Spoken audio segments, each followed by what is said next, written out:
साथियों, ऑपरेशन सिंदूर के बाद कल मेरा पहली बार आसाम आना हुआ है।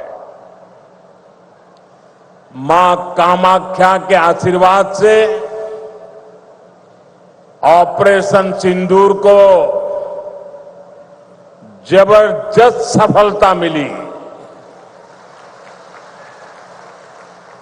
इसलिए आज मां कामाख्या की इस धरती पर आकर एक अलग ही पुण्य अनुभव हो रहा है और ये भी सोचने में सुहागा है कि इस क्षेत्र में आज जन्माष्टमी मनाई जा रही है। तो आप सबके बीच जन्माष्टमी के पावन पर्व पर आप सबको भी बहुत बहुत शुभकामनाएं देता हूं। और लाल किले से मैंने कहा था, चक्रधारी मोहन को याद किया था, श्री कृष्ण को याद किया और मैंने भविष्य की सुरक्षा नीति दर्शन से मैंने कहा था ने रखा है।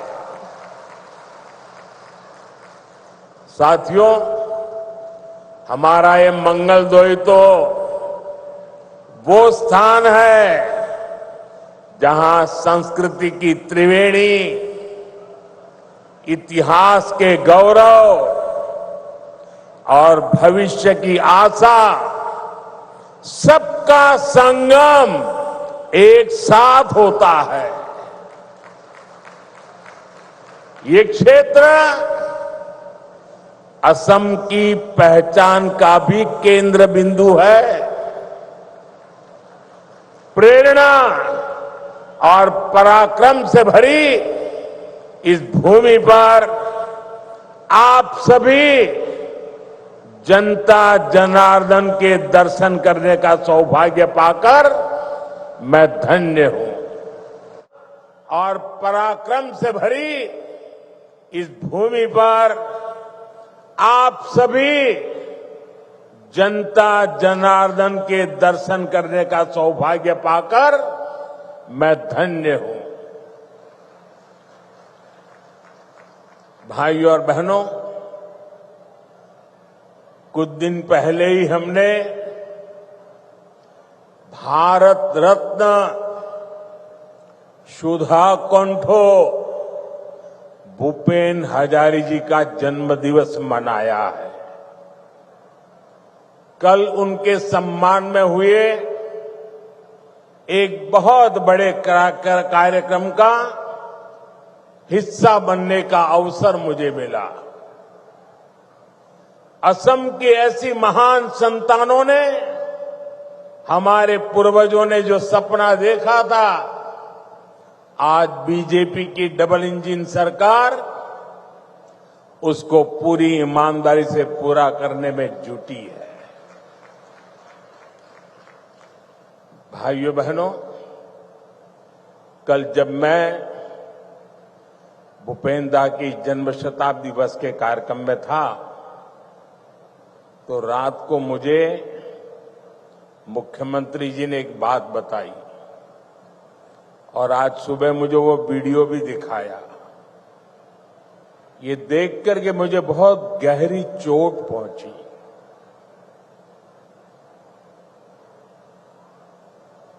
कांग्रेस पार्टी के अध्यक्ष का बयान उन्होंने मुझे दिखाया। जिस दिन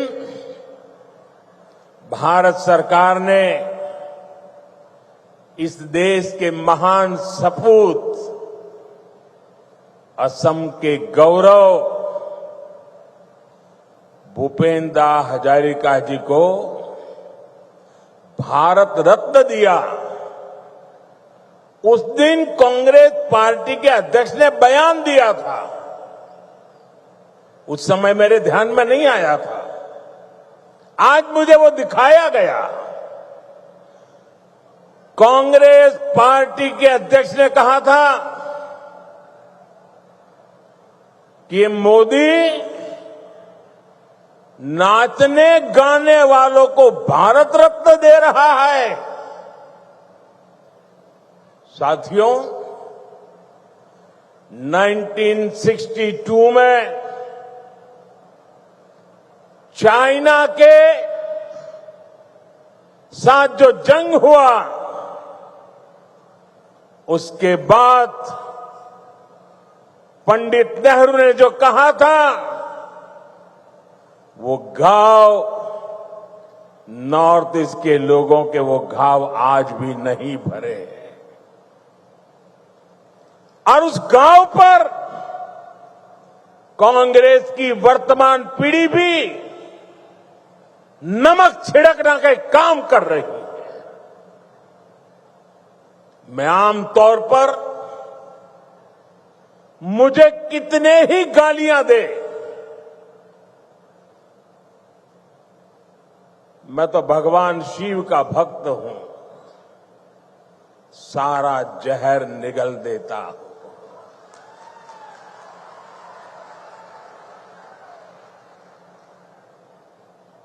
लेकिन बेशर्मी के साथ जब किसी और का अपमान होता है तो मुझसे रहा नहीं जाता है। आप मुझे बताइए, भूपेंद्र को भारत रत्न देने का मेरा निर्णय सही है कि नहीं है?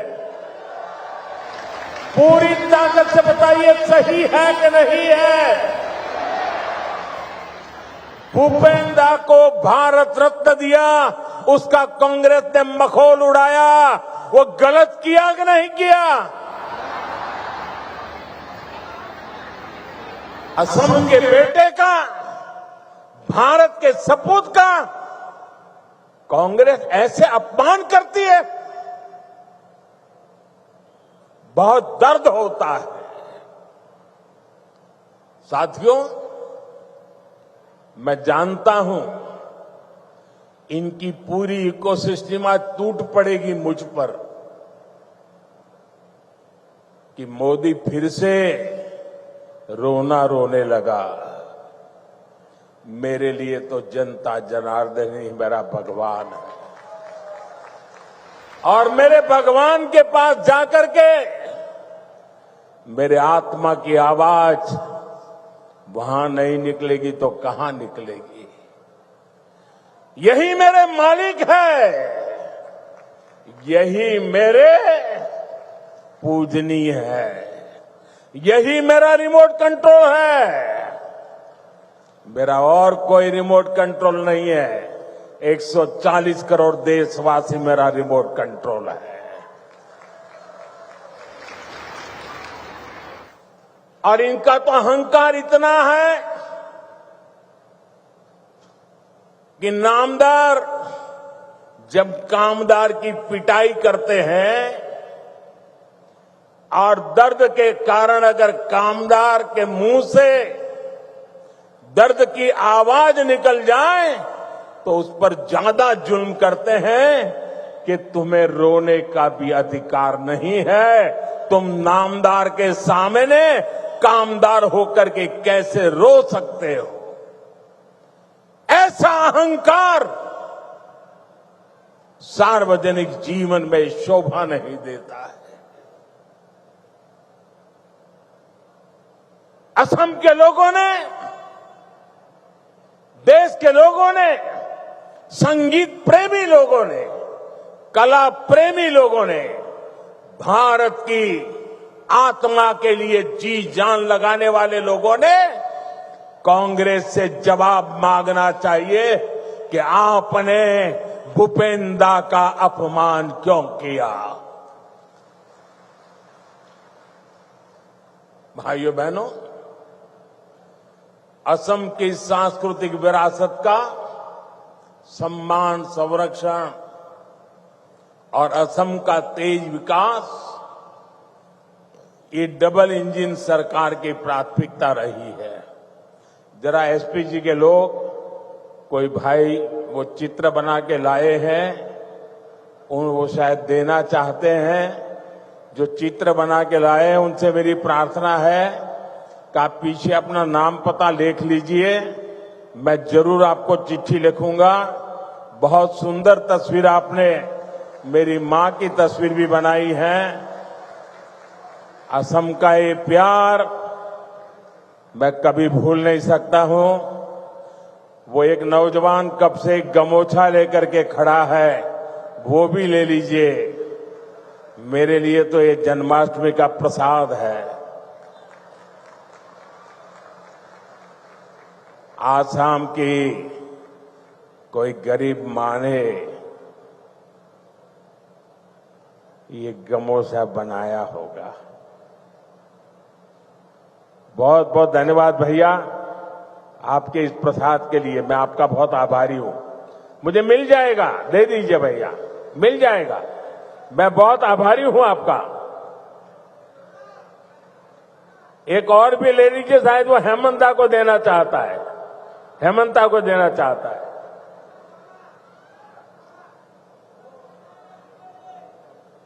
ठीक है, जहां जाना है सही जगह पे जाएगा।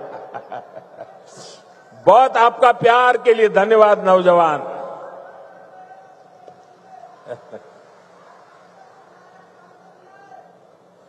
देखिए काफी बच्चे कुछ चित्र बना के लाए, जरा ले लो भाई। इतना प्यार बरसा रहे हैं लोग। ये छोटे छोटे बालक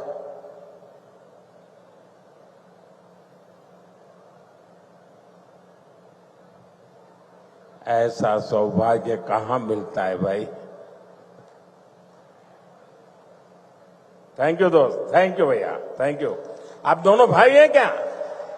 नहीं? वाह, तो दोनों काली टी शर्ट पहन के आए हैं। लेकिन बहुत बहुत धन्यवाद दोस्तों।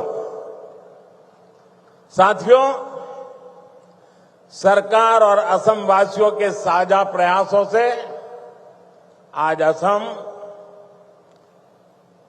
देश और दुनिया में धूम मचा रहा है। देखिए भाई, ये बेटी कुछ लेके आई है, ले लीजिए। बेटी को तो बिल्कुल निराश नहीं कर सकते। थैंक यू बेटा। बेटे अपना नाम लिखा है पीछे? अगर नाम लिखा है तो मैं चिट्ठी लिखूंगा। अपना नाम पता लिख दो बेटा।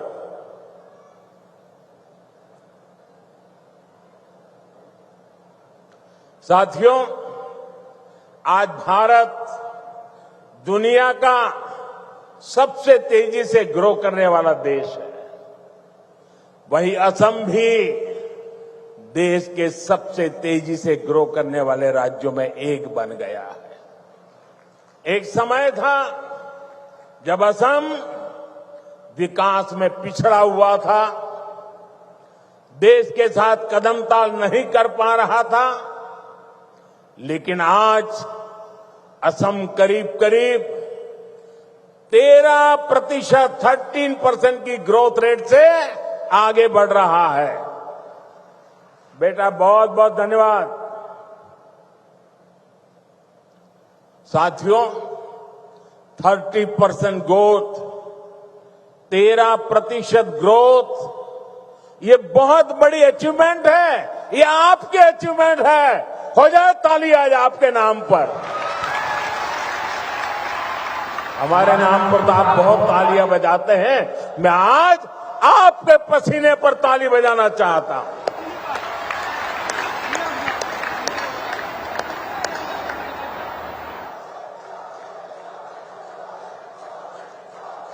ये सफलता असम वासियों के परिश्रम और बीजेपी की डबल इंजन सरकार के साझा प्रयासों का परिणाम है।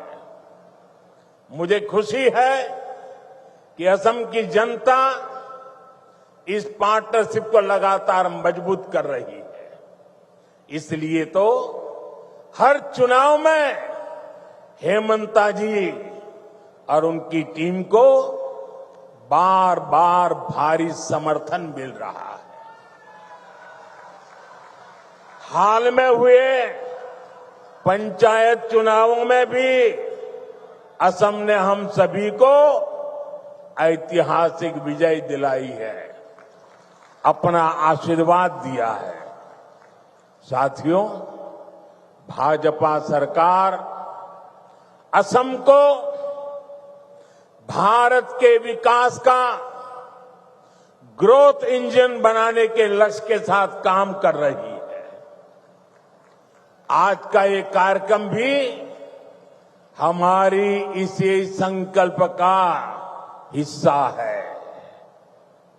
अभी कुछ देर पहले इस मंच से करीब 6,500 करोड़ रुपए की विकास योजनाओं का शिलान्यास हुआ है। हमारी डबल इंजन सरकार असम को टॉप के कनेक्टेड स्टेट और टॉप के हेल्थ केयर हब के रूप में विकसित कर रही है। ये प्रोजेक्ट्स इसी संकल्प को और सशक्त करेंगे। आप सभी को दरांग मेडिकल कॉलेज और अस्पताल के लिए, हाईवे के लिए, रिंग रोड के लिए बहुत बहुत बधाई। साथियों, पूरा देश आज विकसित भारत के निर्माण के लिए एकजुट होकर आगे बढ़ रहा है। खास तौर पर हमारे जो नौजवान साथी हैं, उनके लिए विकसित भारत सपना भी है और संकल्प भी है।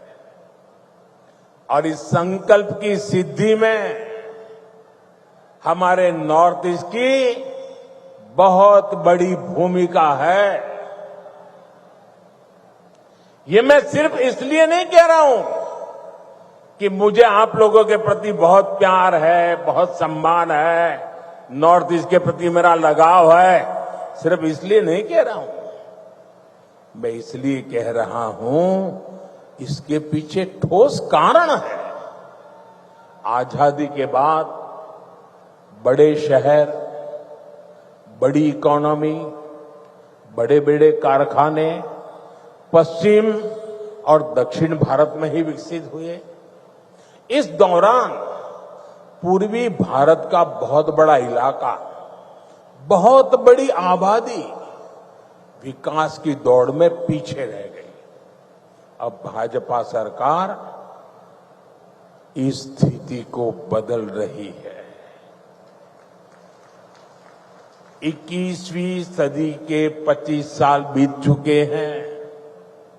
जिस 21वीं सदी के हम गीत गाते रहे ना, कांग्रेस के जमाने से सुन रहे थे 21वीं सदी आ रही है, 21वीं सदी आ रही है। आकर के भी 1/4 समय तो पूरा हो गया। अब 21वीं सदी का ये अगला हिस्सा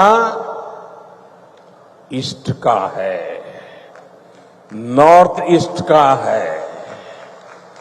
अब आपका टाइम आया है, असम का, नॉर्थ ईस्ट का समय आया है, आपका समय आया है। मेरे नौजवानों, अब समय आपकी मुट्ठी में है। भाई एक और बच्चा कुछ लेके आ गया, ले लीजिए भाई।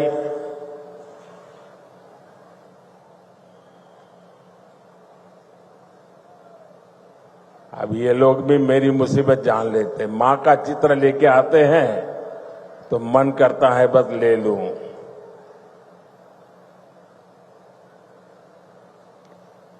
दे दो बेटे, ये मेरे साथी हैं, पीछे अपना नाम पता लिख लेना, मैं कलेक्ट कर लूंगा इसको, आपको चिट्ठी लिखूंगा। जरा ये लेकर के दे दीजिए भाई एसपी जी वालों को। साथियों, किसी भी क्षेत्र के तेज विकास के लिए तेज कनेक्टिविटी बहुत जरूरी है। इसलिए हमारी सरकार का बहुत अधिक फोकस नॉर्थ ईस्ट में कनेक्टिविटी पर रहा है। रोड, रेल, एयर जैसी physical connectivity, 5G, internet, broadband जैसी डिजिटल कनेक्टिविटी, इससे आप लोगों को सुविधा मिली, जीवन आसान हुआ, बिजनेस करना आसान हुआ। इस कनेक्टिविटी से आप लोगों के लिए घूमना फिरना आसान हुआ, टूरिज्म का विस्तार हुआ और इसने यहां के हमारे नौजवानों के लिए नौकरी के, रोजगार के नए अवसर भी बनाए। साथियों, कनेक्टिविटी के इस महाअभियान का असम को भी बहुत लाभ मिला है। मैं आपको एक उदाहरण देता हूं। आजादी के 6 दशक तक दिल्ली में कांग्रेस की सरकार रही। असम में दशकों तक कांग्रेस रही, लेकिन कांग्रेस ने 60-65 सालों में ब्रह्मपुत्र पर सिर्फ 3 पुल बनाए। 60-65 साल में 3। फिर आपने हमें सेवा करने का मौका दिया और 1 दशक में हमारी सरकार ने 6 बड़े ब्रिज बना दिए। 6 बड़े ब्रिज। अब मुझे बताइए, इतना काम करेंगे तो आप खुश होंगे कि नहीं होंगे? आपके आशीर्वाद मिलेंगे कि नहीं मिलेंगे? आपका प्यार मिलेगा कि नहीं मिलेगा? आप खुश हैं ना? मैं और भी काम करना चाहता हूं, बस आशीर्वाद देते रहिए।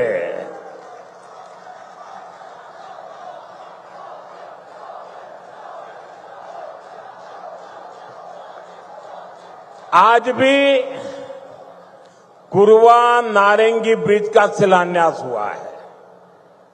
इस ब्रिज से गुवाहाटी और दरांग के बीच की दूरी कुछ ही मिनट की हो जाएगी।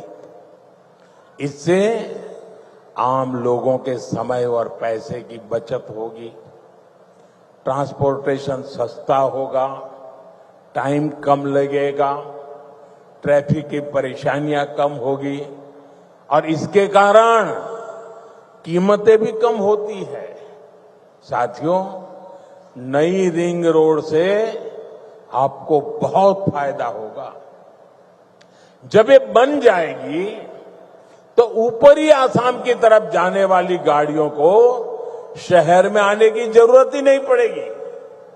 ये ring road 5 national highway, 2 state highway, 1 airport, 3 railway station और 1 इनलैंड वाटर टर्मिनल को आपस में जोड़ने का काम करेगा। यानी असम में पहली बार सीमलेस मल्टी मॉडल कनेक्टिविटी का पूरा नेटवर्क होने का ये है डबल इंजन की बीजेपी सरकार का विकास का मॉडल। साथियों, हम आज की नहीं बल्कि अगले 25-50 साल की जरूरतों के मुताबिक देश को तैयार कर रहे हैं, क्योंकि 2047 जब आजादी के 100 साल होंगे ना, विकसित भारत बना के रहना है दोस्तों। आपके लिए बनाना है, आपके बच्चों के लिए बनाना है, नौजवानों के उज्जवल भविष्य के लिए बनाना है। इसी कड़ी में मैंने लाल किले से घोषणा की थी कि अब जीएसटी में नेक्स्ट जनरेशन रिफॉर्म होगा। आज मैं इस रिफॉर्म की खुशखबरी के साथ आपके बीच आया हूं। आज से ठीक 9 दिन के बाद नवरात्रि का पहला दिन होगा। जीएसटी की दरें बहुत कम हो जाएगी और इससे असम के, देश के हर परिवार को फायदा होगा। रोजमर्रा की बहुत सारी चीजें और सस्ती हो जाएगी। हमने सीमेंट पर टैक्स कम किया है। इसके लिए जिसको घर बनाना है उसका खर्चा कम होगा। कैंसर जैसी अनेक गंभीर बीमारियों की अनेक महंगी दवाएं सस्ती हो जाएगी। बीमा कराना सस्ता हो जाएगा और जिस नौजवानों को मोटरसाइकिल लेनी है, नई कार खरीदनी है, वो भी सस्ती हो जाएगी। आजकल आप देखते होंगे मोटर कंपनियों में ऐसी होड़ मची है, एडवर्टाइजमेंट दे रहे हैं 60,000 कम, 80,000 कम, 1,00,000 रुपया कम, लगातार इससे जुड़े विज्ञापन दे रहे हैं। यानी माताएं बहनें हो, नौजवान हो, किसान हो, दुकानदार हो, सबका फायदा होने वाला है। ये फैसला आपके त्योहारों की चमक और बढ़ाने वाला है। साथियों, इन त्योहारों में आपको मेरी एक बात भी ध्यान रखनी है। मैं अपनी बात बताऊं? मैं मेरी बात बताऊं? आप कहो तो बताऊं? सबके सब हाथ ऊपर करके बताइए, बताऊं? मेरी बात मानोगे? बैठो बेटा, बैठो। थैंक यू बेटा, थैंक यू। उसको तकलीफ मत दीजिए, उसको शारीरिक तकलीफ है। प्लीज उसको परेशान मत कीजिए, ले लेंगे। जरा कैमरामैन वो चिट्ठी ले लो, उनसे चिट्ठी ले लो। कोई नौजवान, बैठो बेटा, आप परेशान मत होना, उसको परेशान मत कीजिए। अरे भाई, उसको तकलीफ हो रही है भाई। मेरा प्रणाम भैया, उसको परेशान मत कीजिए प्लीज। उसको, मुझे अच्छा नहीं लगता है भैया, प्लीज। आप यहां तक आए, शरीर को इतना कष्ट देकर के आए, मैं आपका आभारी हूं। साथियों, जरा फिर से हाथ करके बताइए, मैं जो कहूंगा मेरी बात मानोगे? ऐसा नहीं, सबका हाथ ऊपर होना चाहिए, उधर भी उधर भी। मेरी बात मानोगे? पक्का मानोगे? इतना कर लीजिए, देश आगे बढ़ जाएगा। दोस्तों, मेरे लिए नहीं, मैं आपसे देश के लिए मांग रहा हूं। मैं आपसे आपके बच्चों के उज्जवल भविष्य के लिए मांग रहा हूं।